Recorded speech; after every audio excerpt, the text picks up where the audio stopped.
பிரியமானவர்களே, இயேசு கிறிஸ்துவின் நாமத்தில் அன்பின் வாழ்த்துக்கள்.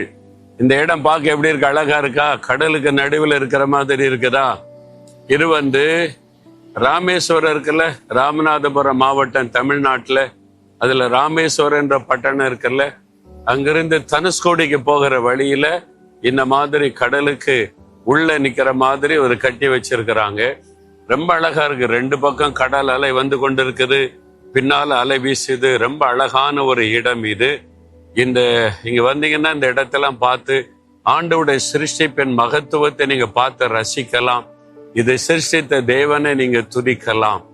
ஆண்டவர் எவ்வளவு பெரிய தேவன் இல்ல, அது இந்த கடல் அலைகளும் ஆண்டவர் சிருஷ்டித்த இயற்கையை நமக்கு வெளிப்படுத்துகிறாரு.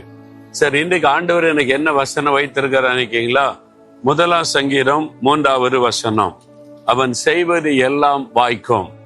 ஆண்டவர் சொல்றார், என் மகனே நீ செய்வது வாய்க்கும், என் மகளே நீ செய்வது வாய்க்கும். எனக்கு ஒண்ணுமே வாய்க்க மாட்டேங்குதுங்க. நான் வேலைக்கு எத்தனை முயற்சி எடுக்கிறேன், வாய்க்க மாட்டேங்குது. குழந்தைக்காக எவ்வளவு பிரயாசப்படுகிறேன், வாய்க்க மாட்டேங்குது. இந்த சொத்தை வாங்க முயற்சி பண்றேன், வாய்க்க மாட்டேங்குது. வீடு கட்ட நினைக்கிறேன், வாய்க்க மாட்டேங்குது. ஒரு பிசினஸுக்கு முயற்சி பண்றேன், வாய்க்க மாட்டேங்குது. நாங்க செய்யறது எல்லாமே கடைசி நேரத்துல தடைப்பட்டு போகுது. இது நிறைய பேருடைய பிரச்சனை. இன்னைக்கு உங்க வாழ்க்கையில ஏதோ ஒரு காரியம் வாய்க்கல, நடக்கல, அது முயற்சி பண்ணிக்கிட்டே இருக்கீங்க, தோல்வி தோல்வி தோல்வி அடைஞ்சுக்கிட்டே இருக்குது. ஆனா இன்னைக்கு ஆண்டவர் சொல்றார், மகளே வாய்க்கும், மகனே வாய்க்கும், நீ செய்வதெல்லாம் வாய்க்கும்.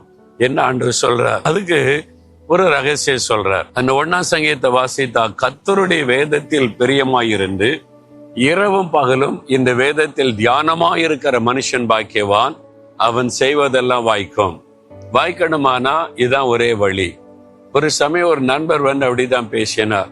ஒண்ணுமே வாய்க்க மாட்டேங்குதுயா, எனக்கு எதை எடுத்தாலும் கடைசி நேரத்துல தடை தோல்வி, ஒண்ணு வாய்க்க மாட்டேங்குது என்பதாய் சொன்னார். அதுக்காக ஜெபம் பண்ணணும்னு சொன்னார். நான் ஜெபிக்கிறேன். ஜெபத்தை விட ரொம்ப முக்கியமான ஒரு ஆலோசனை சொல்றேன். இதை செஞ்சீங்கன்னா வாய்க்கும். என்ன செய்யணும்னு கேட்டார்.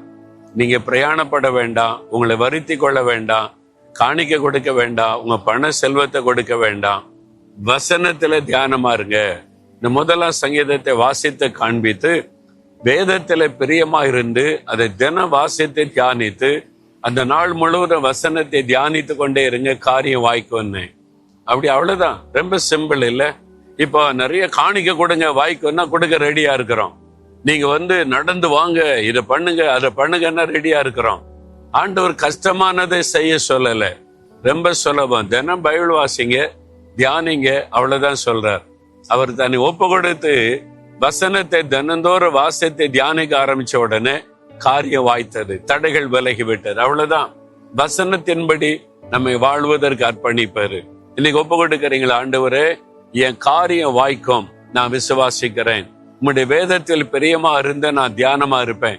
ஒப்பு கொடுங்க, இதயத்துல கை வைங்க, கை வைங்க. ஆண்டவரே, என் காரியத்தை நீர் வாய்க்க பண்ணுகிறீர், ஜெயம் தருகிறீர், தடைகளை மாற்றுகிறீர். நான் என்னை ஒப்பு கொடுக்கிறேன். தின வேதத்தை வாசித்து தியானித்து அதில் எப்பொழுதும் தியானமாயிருக்க அர்ப்பணிக்கிறேன். உம்முடைய வார்த்தையை நான் விசுவாசிக்கிறேன். இன்றைக்கு காரியம் வாய்க்கிறதற்காய் ஸ்தோத்திரம், ஸ்தோத்திரம். இயேசுவின் நாமத்தில் ஜெபிக்கிறேன். ஆமேன், ஆமேன்.